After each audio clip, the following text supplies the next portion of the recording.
Bokeror, Veshem Hashem Naaseh Venatzliach, on est ce matin le mercredi 18 du mois d'octobre et déjà le Gimel du mois de Heshvan. L'Chaim Tovim Shalom, Be'atzlacha Rabba Vechol, Maaseh Yadenu, Naskil Venatzliach. Shiur acheté ce matin par, dans notre liste, que Dieu vous bénisse d'acheter des shiurim.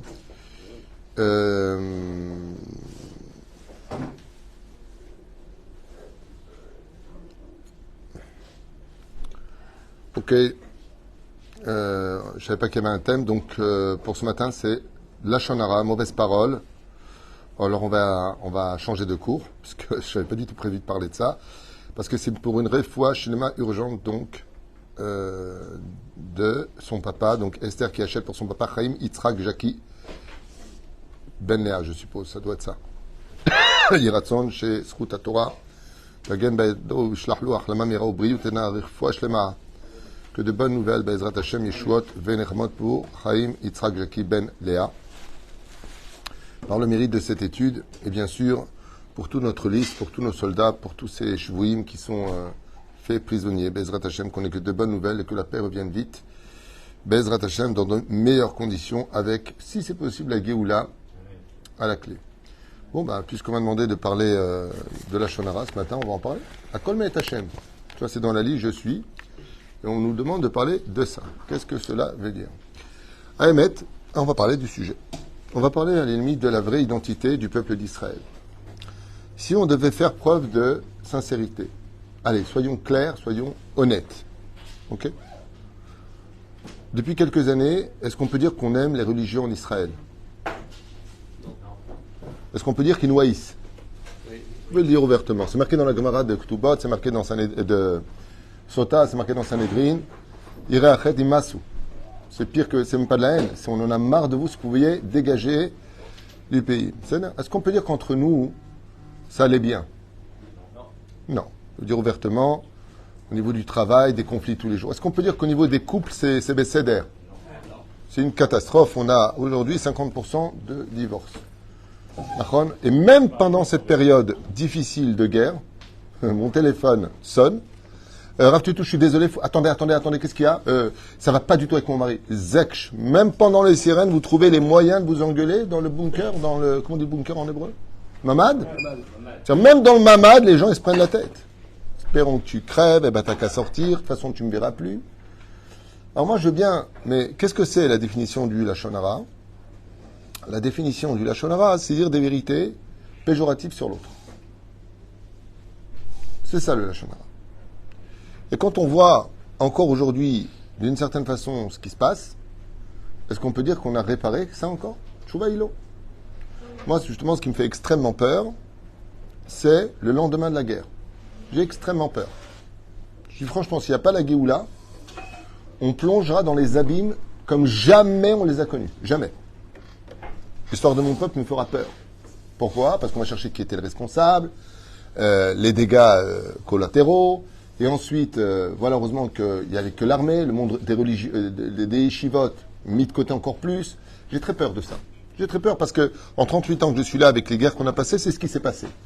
Chaque fois qu'il y a eu une guerre, on a plongé encore plus dans les abîmes après. Donc, un an vertu en vaut deux. C'est pour ça que j'espère, et je le pense très sincèrement, que cette allumette est en train de mettre le feu à la Géoula. Je pense. C'est comme il y a le fil comme ça avec la charge. Pour moi, ce fil-là, c'est pas 1948, c'est pas 67, c'est pas 73. Non. C'est ce qui nous mènera à la Géoula finale. C'est ce que je pense. Maintenant, encore une fois, on s'est tous gourés autant qu'on était. Tous. Il n'y a pas un rave qui a donné une date qui était bonne. Pas un. Non pas parce qu'ils se sont trompés, ce qui ferait sourire beaucoup de réformistes.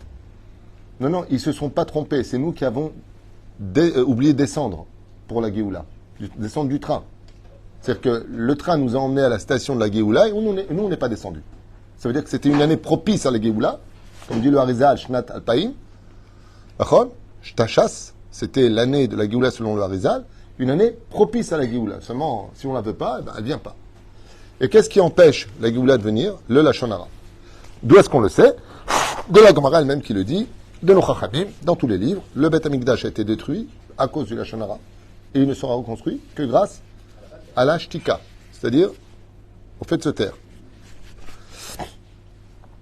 Aval de l'autre côté, Am Israël Kedoshim. Alors moi je veux bien, tu vois, quand on dit Am Israël Kedoshim, mais si je fais un récapitulatif sans faire de la shonara, juste pour essayer de retirer le pu qui se cache sous l'épiderme, moi on m'a de voir, est-ce que Behemet, on est Shomer Shabbat tous autant qu'on est?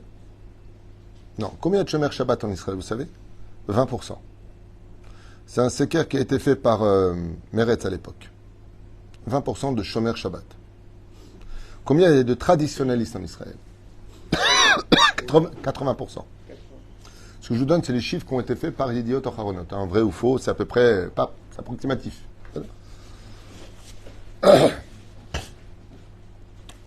Combien estime qu'Israël est à eux dans le pays, d'après vous? Combien en Israël, estime que ce pays est à nous? C'est-à-dire que, Bémet, il faut se battre pour notre terre et ainsi de suite. 50%. Il y a autant de mecs de gauche que de droite. On l'a vu pendant les élections. C'est-à-dire qu'on est face à quelque chose quand même de très bizarre. Combien sommes-nous à dire Be'ezrat Hashem? Combien sommes-nous à vouloir que ce pays soit strictement kasher? Vous savez combien la Rabbanout se bat pour que les restaurants acceptent les conditions de la Rabbanout? Quand vous allez à l'aéroport, vous avez le McDonald's, d'ailleurs McDonald's qui a pris son parti dans cette histoire, vous êtes au courant? Hein? Peu importe. Ils ne sont pas pour nous, du tout, vous avez compris. McDonald's, Marchemin Bezichlam, Shemre Shenirkav. Eh bien, à l'aéroport, pas que McDonald's, pour ne pas qu'ils donnent non cachère à nos voyageurs et qui veulent rester ouverts au Shabbat, c'est à la Rabbanout de trouver un compromis pour essayer de sauver ce qu'ils peuvent au moins sauver. C'est fait que tu as une théouda de la Rabbanout que la nourriture est cachère, mais que le lieu n'est pas cachère. Vous allez me dire, mais c'est pas normal. On peut pas donner... Non, faut pas acheter là-bas. Surtout pas, il y a personne qui ferme. Mais le problème qu'il y a, c'est que quand tu arrives à l'aéroport et que tu vois qu'il y a une théouda, ça veut dire la viande est cachère, elle est Rabbanout. Le pain est cachère, oui, c'est-à-dire la seule picoire qu'on puisse avoir sur place, c'est de vérifier que la nourriture est cachère. Maintenant, pourquoi ils font ça? Et c'est le même problème pour les hôtels. Parce que sinon, tu auras des crevettes et tu auras du porc. Donc, qu'est-ce que dit la Rabbanout? On va essayer au moins, puisqu'ils ne veulent pas fermer le Shabbat, de limiter les dégâts. C'est pour cela que vous comprenez plus rien. Celui qui arrive dit, je ne comprends pas. Les religieux, dès qu'il y a de l'oseille, alors ils font. Non. Pose des questions intelligentes. Comment se fait-il que Maran Rav Ovadia Yosef, le Rav Yitzhak Yosef, tous les gdolés d'Israël qui sont à la Rabbanout, et c'est pas, je vous dis, c'est pas n'importe qui, ils permettent cette théouda-là. Moi, une fois à l'hôtel, à Eilat, je suis rentré dans les cuisines, j'ai vu des catastrophes. J'étais voir le Mashgiach, que je connais en plus. J'ai dit, moi, je comprends pas une chose. Vous mettez une théouda, vous avez vérifié? Il m'a dit, mais si on ne met pas la théouda demain, ils servent des crevettes. Ça veut dire qu'on essaie de limiter les dégâts. Mais punaise, on est en Israël, on est entre juifs. Chez nous-mêmes, c'est dur de manger cachère. Ça devient compliqué. Alors, comment on peut nous dire de ne pas parler du Lachon Hara? En d'autres termes, fais une omelette sans casser des œufs. C'est impossible. Comment tu peux réparer un problème si tu ne le vois pas, si tu ne l'accuses pas pour l'arranger? C'est pour cela qu'à partir du moment où je pars du principe fondamental de dire des choses péjoratives d'une autre personne dans l'intention de le rendre meilleur, ça ne s'appelle pas du Lachon Hara. C'est une mitzvah.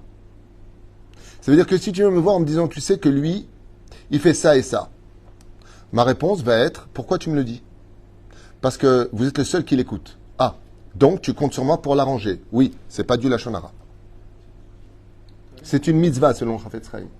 Bah, sinon, alors dans ce cas-là, on vit tous dans des secrets qu'on sait tous et tout le monde crève. Ça veut dire qu'à partir du moment où je dénonce quelque chose, comme par exemple je viens d'annoncer là, pour l'histoire, enfin je viens de vous parler de l'histoire de McDonald's, que tout le monde est choqué, il n'y a pas que McDonald's qui est ouvert là-bas à l'aéroport, ok? C'est scandaleux. Est-ce que maintenant on doit nous manger là-bas Tchouva Ilo? Et pourtant c'est kasher Rabbanout. Tchouva Ilo. Pourquoi Zemessaya Be'avera?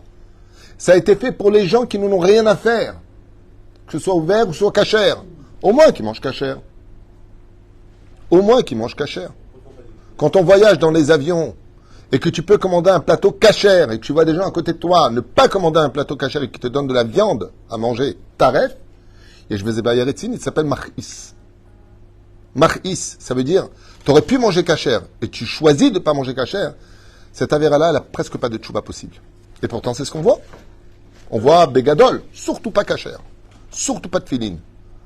juste avant que ne commence cette guerre-là, hein, de mettre les téfilines. Vous avez vu toutes ces vidéos qui ont circulé, 700 shekels d'amende parce que tu as un kiosque de téfilines à Tel Aviv. Alors que dans le monde entier, tu peux mettre des téfilines, même à Belleville, dans le 20e arrondissement de Paris, tu peux mettre des téfilines. En Israël, on ne te permet pas.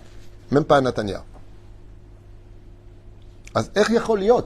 Comment on peut parler d'un problème? L'Ominastam à Kajoukhu, il a fait sonner le réveil aujourd'hui.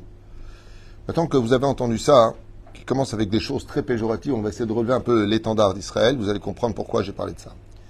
On va parler de la véritable identité d'Israël. Avant que cette guerre, on paraissait complètement haineux les uns vis-à-vis des autres, mais complètement divisés. Vous pouvez le voir ne serait-ce qu'à Ashdod. Normalement, le 31 octobre, on aurait dû avoir les élections. On est 11 500 Français, 600 Français ici. On avait 200 Français qui étaient avec Hélène Gelberg. On avait tant de Français qui étaient avec Sari. On avait tant de Français qui étaient avec... On est divisé. On est juste 11 500. Ça veut dire pour une ville, 11 500. C'est puissant, c'est 3 mandats. Mais déjà, un mandat à droite, un mandat à gauche, un mandat... On n'arrive pas à s'unir. On est divisé. Et les gens croient tout ce qu'on leur raconte. Je vais te donner une boutique, je vais te donner un terrain. Ils croient. Regardez moi-même, le maire lui-même a donné un terrain, combien de procès, combien de problèmes. Et jusqu'à maintenant, on l'ont réduit. Ils peuvent rien te promettre s'il n'y a pas l'accord de toute la coalition. Donc tout ce qu'ils te promettent, c'est du vent. Et les gens tombent dans le piège. Ouais, elle est bien, ouais, ça si, ouais, elle aime la Torah, pas la Torah. Azov. Vous avez un représentant qui est à la mairie, qui s'appelle Rav Twitou, qui a fait ses preuves dans tous les sens du terme, a toujours aidé et répondre à tout le monde. Et on a les moyens de se diviser. Alors qu'on s'aime tous et on se connaît tous. En plus, salut, comment vas-tu? Allô, Mevin. Quand il s'agit de questions d'halachot, de décisions à prendre pour ton travail, tu sais venir me voir. Et quand il s'agit de l'avenir de cette ville sur laquelle je me tiens comme une Chomad Barzel, tu trouves le moyen d'aller voter ailleurs? Mais la réponse à dire, c'est la prochaine fois que tu as besoin de quelqu'un, va le voir lui. Mais le pire, c'est pas ça. C'est qu'il vient de te voir. Ça s'appelle de la chutzpah. Asbon avec ça, depuis ce massacre qui a frappé notre terrible massacre, nos soldats, nos enfants, pardon, durant ce Shabbat de Simchat Torah, et ensuite des pluies de missiles que nous avons reçus jusqu'à aujourd'hui, Hachem nous a tous amenés à une mobilisation. Et j'aimerais comprendre quelque chose. Aujourd'hui, Bémet, on est tous mobilisés, tous. Tous les juifs du monde entier sont mobilisés aujourd'hui. Ben tirtsu, ben utirtsu. Le nombre d'appels qu'on a de France, des États-Unis, du Canada, de partout. De partout, les Juifs appellent. Comment ça va en Israël? Comment vous allez? Jamais, moi, j'ai reçu un téléphone comme ça. En général, quand on m'appelle, c'est j'ai la rate qui se dilate, le menton qui est trop long. Là, ça va, Rav Tutu, vous allez bien? Ça va, Ashdod? Jamais on m'a fait ça, moi. Makara. Hachem nous a tous amenés à nous mobiliser et de travailler ensemble, de partager, de livrer aux besoins de cette guerre, malheureusement, tout ce dont ils ont besoin, que ce soit des denrées alimentaires, des vêtements, des tzitzit, des téfilines. Aujourd'hui, on va livrer des téfilines, on en a acheté hier. Les soldats demandent des téfilines, on demande du tikkun haklali, des batteries de portables, des casques, des gilets pare-balles, des choses bizarres. Ceci étant, bon, c'est une discussion que j'expliquerai plus tard. Parce que c'est vrai qu'il y a pas mal d'erreurs qui sont accomplies au niveau de l'organisation, beaucoup d'erreurs même. J'ai beau essayer de prendre la défense, mais à un moment, avec tous les témoignages que j'ai, la maréchette, elle est un peu compliquée. Et d'un coup, il y a une question qui se pose aujourd'hui. Où est la haine? Où est la haine? Où est la haine dehors? Vous savez qu'aujourd'hui, quand on me croise, même les Russes, ils me disent bonjour. Vous savez ça? Avant la guerre, j'avais même fait une vidéo de ça. C'est pas une blague, hein, ce que je vous dis. J'ai des témoins qui l'ont vu. Je viens prendre dans l'ascenseur. Non, toi tu rentres pas, toi tu rentres pas. Je dis, ben, moi j'ai beaucoup d'humour, c'est pas grave. Je suis au régime, donc je vais monter les étages à pied. L'ascenseur se ferme. Ou pire encore, je rentre dans un ascenseur, je vous promets, avant la guerre, les 2 personnes qui étaient dedans me donnent le dos. Style, faut pas qu'on salisse nos yeux de voir un homme qui représente la Torah. Depuis que la guerre a commencé, Canes. Attends, moi j'ai un problème, je suis claustro, on est trop. Donc je leur dis non. Mais moi je me pose la question, Maëvdel, quelle différence y a-t-il entre cette haine démesurée qu'il y avait entre nous, à tel point que j'avais même dit à mon avis Rabbi Asher Salfati, À l'époque, je ne sais pas si tu te rappelles, mais moi, si n'avait pas la mitzvah de vivre en Israël, je me serais barré. Si c'est pour vivre avec un pays d'antisémites qui m'aime pas, ma Torah, mon judaïsme, le fait que je me bats pour vivre comme un juif sur ma terre, ça me saoule. Pourtant, je suis un des premiers à ramer depuis des années pour amener le maximum de juifs à revenir sur la terre d'Israël et reconcrétiser la nation. Je suis parti au salon de la Halia, je réponds à tout le monde, j'essaie d'installer les gens, j'essaie de les aider, j'essaie de les persuader, j'essaie de trouver des moyens, pas ça de les faire venir et les abandonner comme le font beaucoup de gens. Allez, viens, tu vas t'éclater. Oui, justement, il s'est éclaté, il a tout perdu le mec. Non, de les amener avec une structure, quelque chose qui puisse les amener à, d'ailleurs c'est dans mon programme pour la mairie, d'obtenir au moins 30% du BED Canada pour permettre à 30 à 40 familles de venir s'installer en Israël avec un tremplin, de savoir où aller sans payer des loyers exorbitants. Je me bats pour ça. Je me bats pour ça. Mais il faudrait être un petit peu plus éveillé pour comprendre. Oufren, pourquoi je vous dis ça? Bien parce que moi je suis assez choqué de voir que dans les demandes, bon, on nous a demandé des cigarettes, on a livré pour plus de 20 000 shekels de cigarettes, toujours avec des petits commentaires. De fait, certaines personnes, je ne comprends pas pourquoi vous leur achetez des cigarettes. Ben parce que, comme me l'ont dit des soldats, Rav Tutu, là, ce qu'il nous faut avec le stress, on a laissé nos enfants à la maison. On ne travaille pas. Je ne sais pas si vous êtes au courant, mais on ne travaille pas. Ma femme non plus ne peut pas travailler. Donc la seule chose qui nous donne un peu de répit, c'est de fumer une cigarette entre nous. Même ça, vous allez nous le prendre? Donc c'est ce que j'ai répondu à la personne. Je me fais une vidéo d'un soldat qui prend les cigarettes qu'on leur a données, parce que l'armée ne fournit pas de cigarettes, bien sûr. Et il faut voir le mec comment il remercie. C'est pas ce qu'il y a de mieux d'offrir des cigarettes. Moi-même, j'ai arrêté de fumer. C'est interdit de fumer, si vous voulez le savoir. Mais bon, enfin bon, quand tu es depuis 12 jours sur un terrain en train d'attendre, de te mobiliser, tu vois pas ta famille. Cher Sapati, il n'a pas vu son fils une seule fois depuis. J'ai mon neveu qui est là-bas. On ne le voit pas. J'ai tous mes neveux d'ailleurs qui sont là-bas. On les voit pas. Hier, j'étais avec eux au téléphone, mais ma chambre, ils sont toujours là-bas. On les fait passer du nord au sud, du sud au nord. Ils passent leur temps à aller de droite à gauche, de gauche à droite. Même la cigarette, tu veux leur enlever. Alors on leur apporte. Mais qu'est-ce qu'on nous demande d'être filine? Et c'est extraordinaire, je ne sais pas si vous avez vu, mais les parkings à Tel Aviv, les parkings, c'est énorme les parkings ici, sont remplis de mitnadvim dans les maisons, mitnadvim, du volontariat de Haïfa jusqu'à Kiryat Shmona. De partout, il n'y a pas que Rav Tutu qui donne, là encore à 11h, on a énormément de marchandises à emmener avec des commandes. Parce que faites très attention à ce que vous achetez pour deux raisons. Ne faites rien venir de France, ça ne sert à rien. À l'aéroport, il les renvoie. Si ce que vous envoyez n'est pas conforme aux mesures de sécurité, aux règles de sécurité d'Israël, ils ne les acceptent pas. Ce qui fait qu'il y a énormément de conteneurs qui sont repartis. Il y a ce qu'il faut en Israël. Ce qu'il faut, c'est de l'argent pour acheter. Et on arrive à négocier les prix avec du mezouman. Parce que, malheureusement, ils ont augmenté les prix. Là, j'avais commandé une tonne de choses à 75 shekels. La semaine prochaine, je les ai recommandés pour la semaine prochaine parce qu'on a des demandes de nos soldats. Ouais. Ah, mais c'est pas moi, c'est le fournisseur. Il a vu que ça se vendait bien. Oh. Ah bah, ça prouve qu'on est fèche.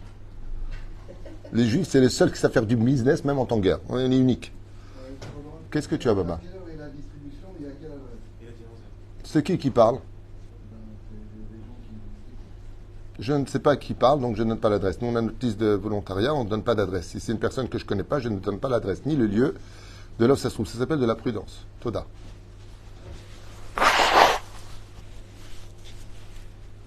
Oufren, pour ceux qui ont l'habitude de venir, c'est au même endroit, à la même heure. Comme ça, ce sera clair. Donc on a des tfilines qui sont demandés, le tikkun haklali qui est demandé, le sefer hamidot qu'on a livré, les tzitzit par milliers, on en a cherché dans tout le pays. Là, ils sont en train de les fabriquer, comme des fourmis. Tous les soldats, même sans kippa, même ceux qui ne sont pas Shomer Shabbat, ils veulent des tzitzit et ils se mettent à danser. Makara, moi je pose une question. Écoutez bien la question que je vais vous poser. Est-ce qu'un homme, il peut faire teshuva en un jour?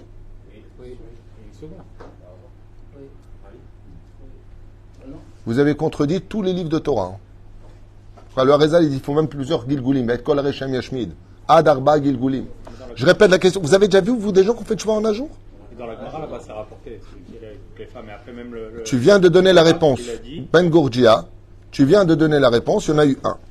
Chazak ou Baruch. Tu viens de prouver Non. C'est pas le rôle. C'est l'exception à la règle. Est-ce que vous connaissez des gens qui sont capables de faire tchouva en un jour?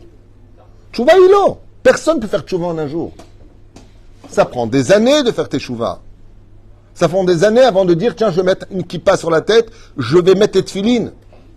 Ça prend pas une journée, ça prend des semaines, voire des mois, des années de réflexion. En fin de compte, j'avais envie, c'était au fond de moi, et j'ai voulu venir. Vous avez déjà vu, vous, des personnes qui sont toute la journée sur les réseaux sociaux avec des jupes courtes, en train de montrer les valeurs de leur forme, et qui décident de prendre sur elles en un seul jour de la tsniout? Vous avez connu, vous, des gens qui font en un seul jour Shabbat, comme aujourd'hui? Mobilisation générale? Lama. La tchouva, je vais lui dire juste qu'il parle dehors, ce serait bien. La tchouva est nifla.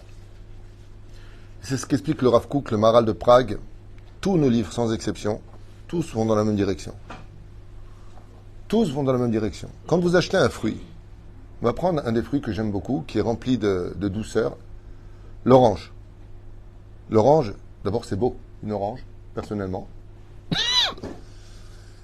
Mais elle a une grosse clipa. Clipa? Épluchure, écorce. Vous avez déjà mangé de l'épluchure? Bon, donc vous n'avez pas goûté. Allez manger ça. D'accord? Tunisien. Oui, mais dans le boulot, ça peut le faire. Bleed. Quand vous prenez une orange et que vous mangez l'épluchure de l'orange, elle est amère. Quelle bracha je fais dessus? Aucune. Pourquoi? Parce qu'on fait pas bracha sur quelque chose qui n'est pas consommable par la majeure partie des hommes. Aucun homme au monde mange de l'épluchure d'orange. Donc, comme personne, la grande majorité des humains ne mangent pas ce genre de choses, on ne peut pas faire bracha dessus. C'est comme quelqu'un me dit, moi j'aime boire de l'huile. Qu'est-ce que je fais comme bracha? Chez lui, Hassané Tunisai. Maniasse. Atchouvaï, quand tu vois une orange, l'épluchure elle est amère. Mais une fois que tu enlèves l'épluchure, vous allez voir qu'il y a encore des choses à enlever. Des fils comme ça de blanc. Et ils ont un goût aussi bizarre. Ils ont un goût qui falsifie le vrai goût de l'orange. Mais une fois que tu les enlèves, comment est ton orange? Elle est sucrée, juteuse, elle est bonne. Et elle se divise en quartiers. La vraie nature du peuple d'Israël, c'est cette orange.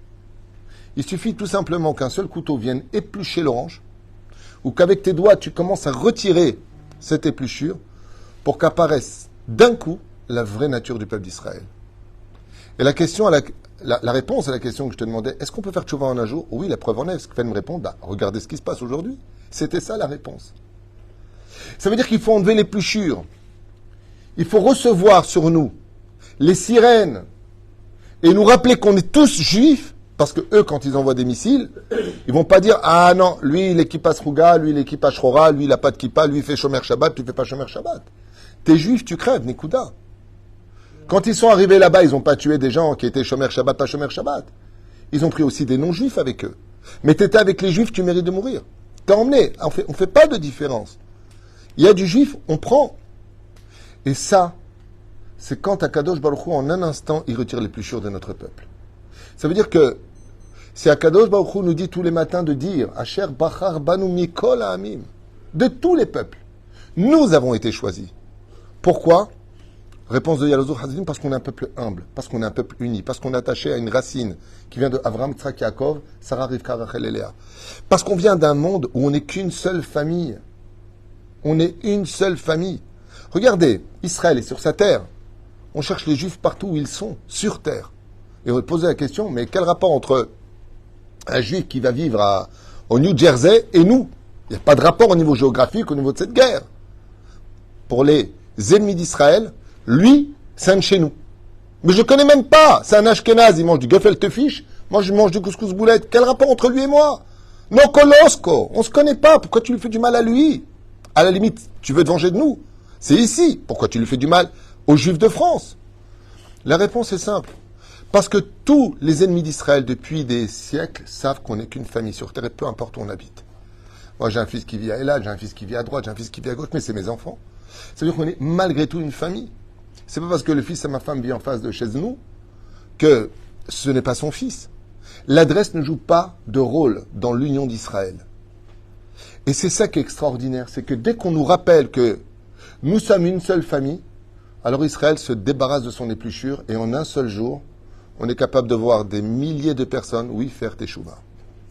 Est-ce qu'elle tiendra ou pas? Ce Dieu le sait. Mais ce qui est sûr et certain, c'est que Baruch Shemu, je vous donne un exemple.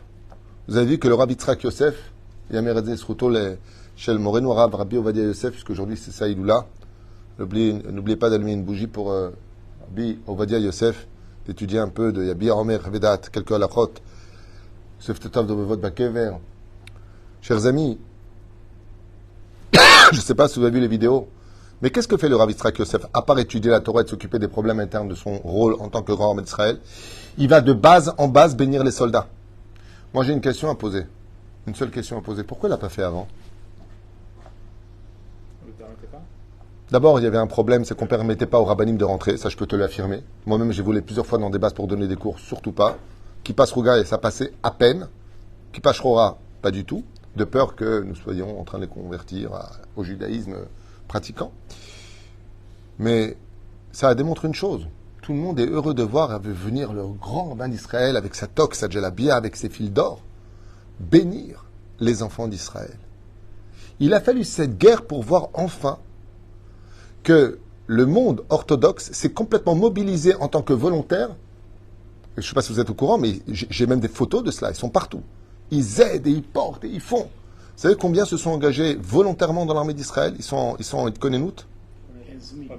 Il y a plus de 15 000 qui sont sortis des yeshivot sur l'ordre des rabbanim pour aller aider nos soldats.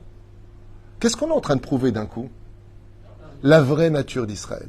Notre vraie nature. C'est pour ça que je ne quitterai pas mon pays, même si l'épluchure, des fois, elle est insupportable et qu'elle est trop amère au jour le jour. Mais quand je regarde l'épluchure et que je sais que je peux l'enlever, que derrière il y a un fruit extraordinaire qui est juteux, c'est ça que Dieu voit en nous. Il voit l'intériorité de ce que nous sommes. Et c'est pour ça que le Lachon Hara ne s'adresse qu'à l'épluchure. Quand tu parles du mal de quelqu'un, c'est parce que tu parles de l'épluchure qui est ta mère. L'orange, je te prends une épluchure d'orange, qu'est-ce que tu en fais quand tu le vois sur la table? Tu le mets à la poubelle. Il y a des gens, on a envie de les mettre à la poubelle. Parce qu'ils sont amers. Mais Akadosh Baruch Hu, il est chelek elokam imal. Dieu, il est en nous. Et ce jus-là, il est tellement matok, tellement pur, que Akadosh Baruch Hu déteste ceux qui parlent du mal des uns et des autres sans relever les choses. C'est-à-dire que si tu veux enlever l'amertume du juif qui te dérange parce qu'il est vraiment à côté de ses pompes, parce qu'il te fait du mal, n'oublie pas qu'à l'intérieur il y a un fruit. Et c'est de ça dont Akadosh Baruch Hu nous parle. Pourquoi tu parles du mal de ton prochain? Pourquoi tu t'attaches à l'épluchure de ce qui est en lui? Moi, je vous pose une question. Je ne sais pas qui a fait tchouva ici. Je l'ai dit en toute franchise. À l'âge de 18 ans, je n'étais pas encore religieux. Du tout. Du tout, du tout. J'étais sur le chemin de me poser des questions. Boîte de nuit, machin, truc chouette. Okay. Avant cela, je faisais ni Shabbat, ni Kippour, ni manger kasher. Même pas Kippour. Je faisais pas Kippour. Je le dis ouvertement, je ne faisais pas Kippour. Pourtant, on dit les Juifs de Kippour. Moi, j'étais encore plus loin que ça. Je me rappelle encore de moi en train d'allumer le feu pendant Kippour et me faire une casserole de lait. Et on regardait 3 fois les 10 commandements pour passer l'heure. On n'a rien à faire. Mais pas Kippour. Vous savez pourquoi? Parce qu'on ne nous a pas appris la Torah. On ne nous a jamais parlé de Shabbat, de kasher. On savait qu'il y avait du kasher. On achetait chez Lulu la viande. Mais bon, on était assimilés, quoi. On était complètement à la masse. 1954, on est venu de Tunisie. Bon, c'est français. Et puis voilà, quoi. Je veux dire, on est rentré dans les belles années. Il y avait de l'argent. C'était une belle époque. On était complètement assimilés. Mais on était feuge. Sympathique. On se voyait devant le thermomètre. On allait au gibus. On appelait ça la yeshiva du gibus. Pourquoi j'ai une yeshiva du gibus? Un jour, en plein gibus, il y a malheureusement un juif qui s'appelait Jonathan qui est décédé. Et d'un coup, j'entends au micro, c'est la première fois que j'entendais un kaddish, c'était en boîte de nuit, Idgadal Vikadash Shemeraba, et tout le monde répond Amen. Je dis, oh punaise, c'est quoi ce truc? On était en train de danser devant les miroirs comme ça.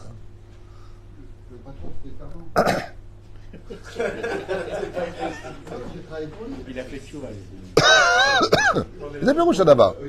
Pourquoi je vous dis ça? Parce que si j'avais eu 18 ans aujourd'hui, dans le même état d'esprit, qu'on fait grandir nos enfants dans ce pays, où on leur apprend que la Torah, c'est bon pour les primitifs, que c'est bon pour les gens qui ne comprennent rien, qu'on n'apporte rien, qu'on est des parasites, Moi aussi, j'aurais pu aller là-bas dans ce même samedi, avec toutes les belles filles qui étaient là-bas, et bien, tout simplement danser avec eux. Pour moi, je faisais pas de mal. Ça fait de mal. Je suis parti danser. Maintenant qu'ils ont mis une statue de Bouddha, ben, ils mettent ce qu'ils veulent. Moi, je suis pas parti pour le Bouddha. Je suis parti parce que un petit joint, copain, copine, et on rentre en transe. C'est de la pure Avodazara, c'est de la pure Touma. En Safek. Mais est-ce que les gens qui sont là-bas, eux, ils sont partis pour ça, dans cet esprit-là? Non. Non. Et la reine, nous attend. Il ne faut pas s'attacher à l'épluchure. Vous voulez un cours sur le Lachon Hara, ce qui a été demandé? Je vais vous répondre, c'est très simple. Le Lachon Hara, c'est quand on est capable de parler de l'extériorité, et Dieu ne veut pas qu'on parle de l'extériorité, parce que le but de nos yeux, c'est de voir l'intériorité. Vois toujours ce qui est à l'intérieur, comme le Rabbi Hanina Mendoza, qui a vécu 400 ans. Al tistakel bakankan el abemasheshbo. Ne regarde jamais l'extériorité d'une personne.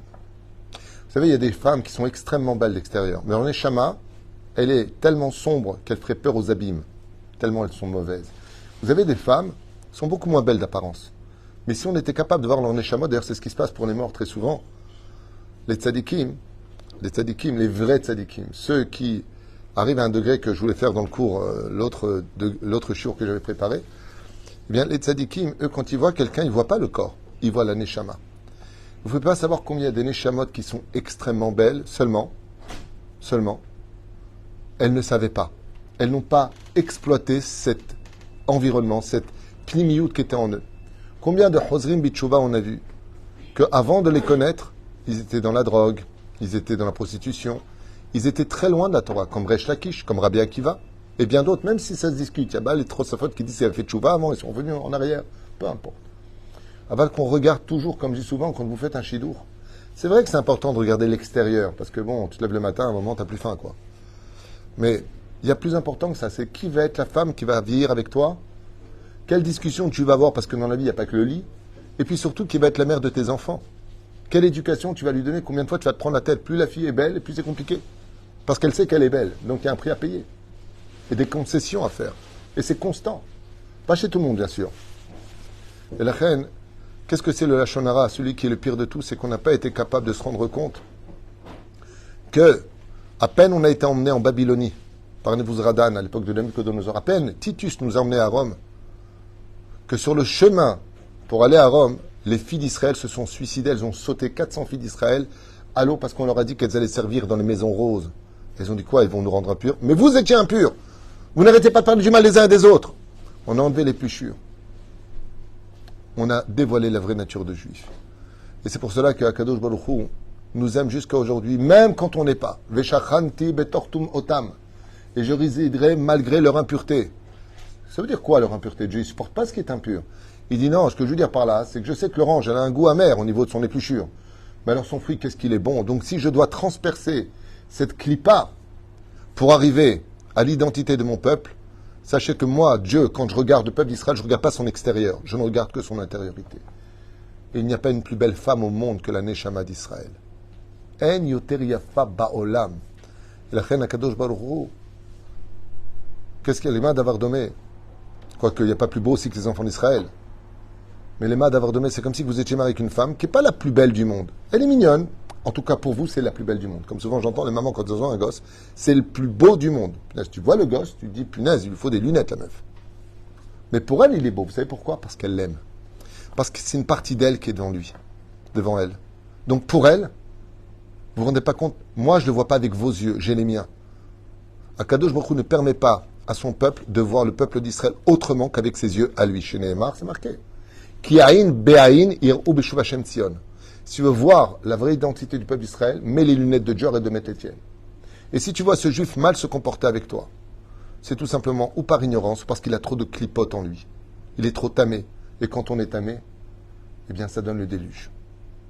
Quand on arrive à un moment de non-retour, il faut un déluge. Et quand on a un déluge, ça nettoie tout. Et qu'est-ce qui se passe après? On se rend compte qu'on n'était qu'une famille. Noir sort de la Teva avec ses enfants et leurs femmes.